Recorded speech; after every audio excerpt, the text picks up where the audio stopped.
to push back against that executive order that the president signed last week, dismantling the Department of Education? Yeah, the effort to dismantle the Department of Education is deeply unpopular, as is the fact that they are trying to detonate Social Security, Medicare, and Medicaid. I mean, who are these people? This is the mandate that you claim to have? To, like, dismantle the American way of life? This is why they're on the run. This is why they're hiding from the American people. This is why they're panicking in that Florida special election. This is why Elon Musk is pouring millions of dollars into Wisconsin. These people have overreached and failed to deliver on their core promise, which was to drive down the high cost of living in the United States of America. That's what they promised all of last year, and then ran away from Project 2025 as if it didn't exist. Lied in cold-blooded fashion to the American people. What are they doing this year? Have done nothing to lower costs. Costs aren't going down, they're going up. Inflation is going up. They're crashing the economy in real time, driving us to a Republican recession, have done nothing to address inflation. Not a single bill, not a single executive order, not a single administrative action. Instead, they're unleashing the horrors of Project 2025, which they claimed last year didn't exist and that they knew nothing about. They're unleashing the horrors of Project 2025 on the American people by doing things like trying to blow up our nation's public schools. So House Democrats are, of course, going to push back aggressively against it. We will stop them in Congress, and we will stop them in the courts.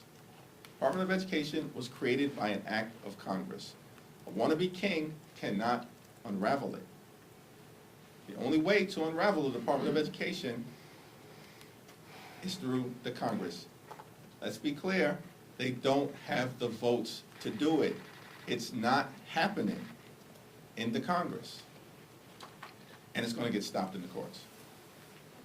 Mr. Leader, there was some criticism about how Democratic leaders weren't on the same page as it relates to the spending negotiations from a week ago.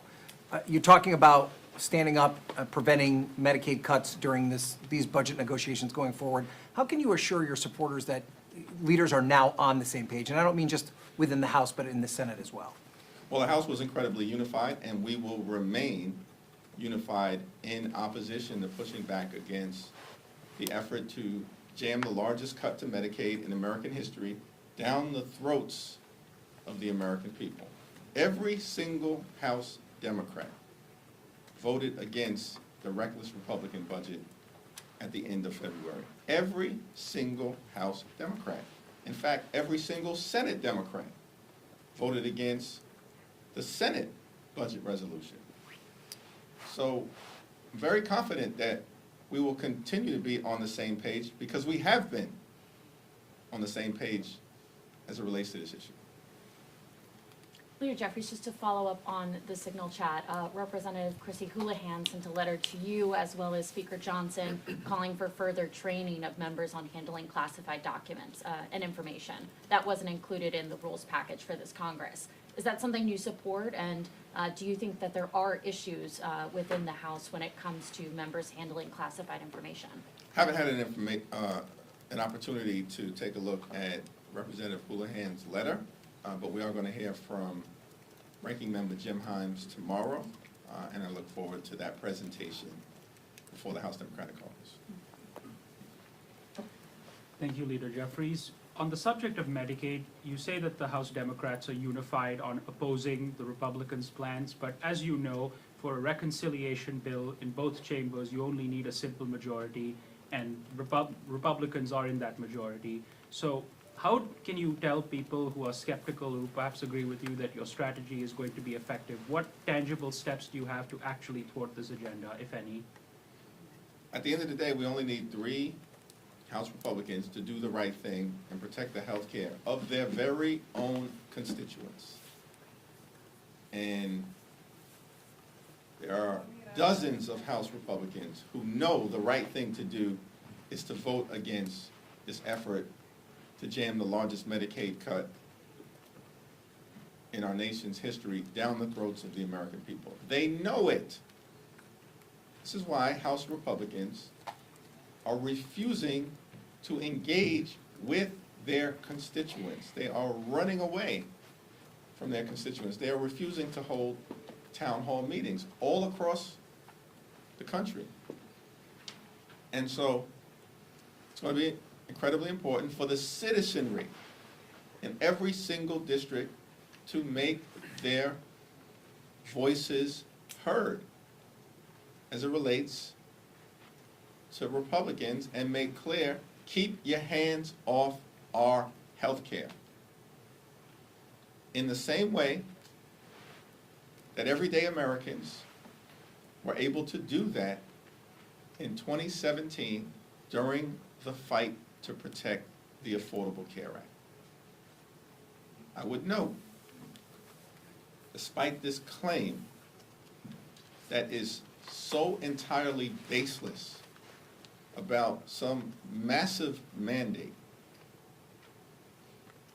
that House Republican leaders continue to put out there as if they have a mandate to take away health care from the American people, which is ridiculous. Back in 2017, when Donald Trump won election the first time, he lost the popular vote, but there were 241 Republicans in the House of Representatives and only 194 Democrats. We were buried deep in the minority.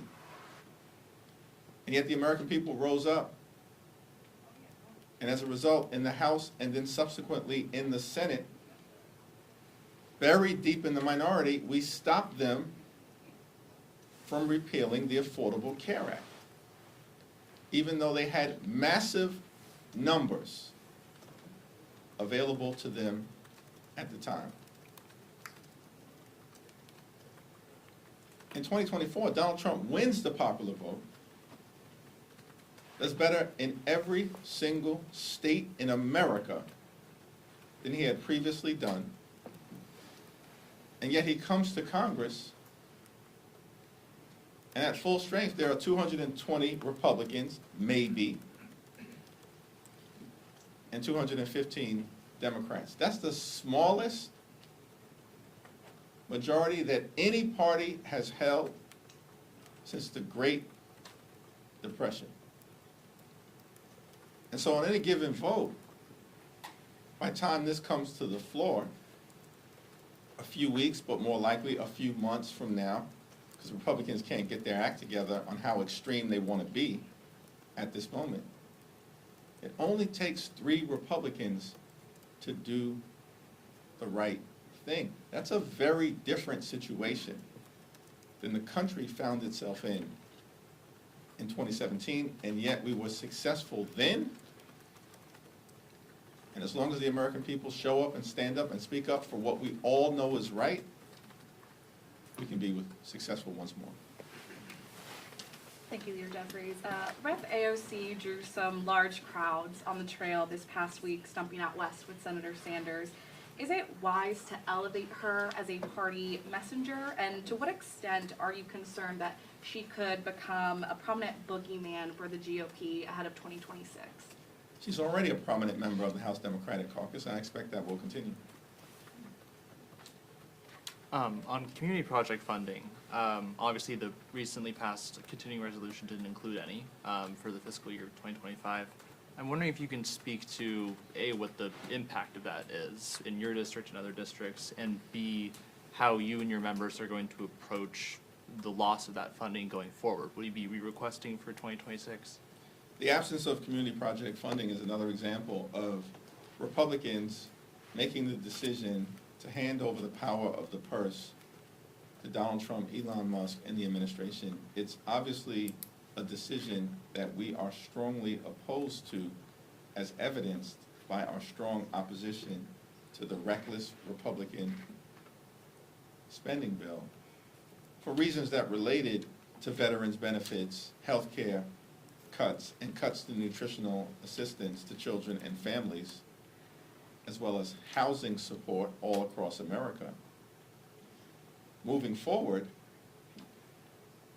our view will be represented if there are in fact bipartisan discussions that take place broadly relating to the congressional power of the purse and making sure that members have the ability to help determine what spending priorities are most needed for the districts that they are privileged to represent, as opposed to some out-of-touch, unelected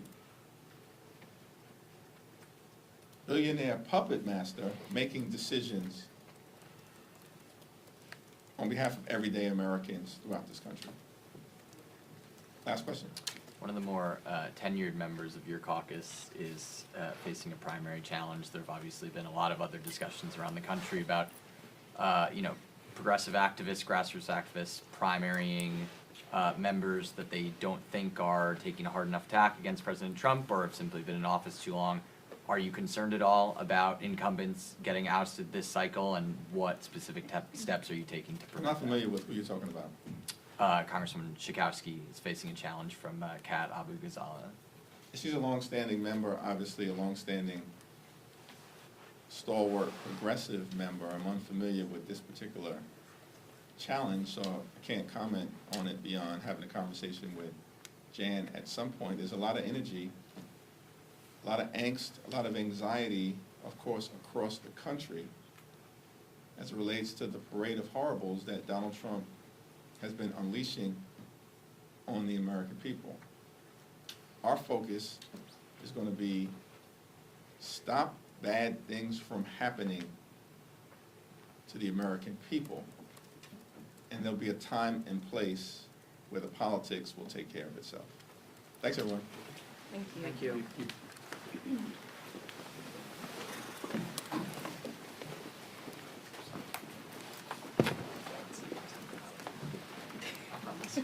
I had that tickle in my throat. I was like, oh, I feel like it's not helping.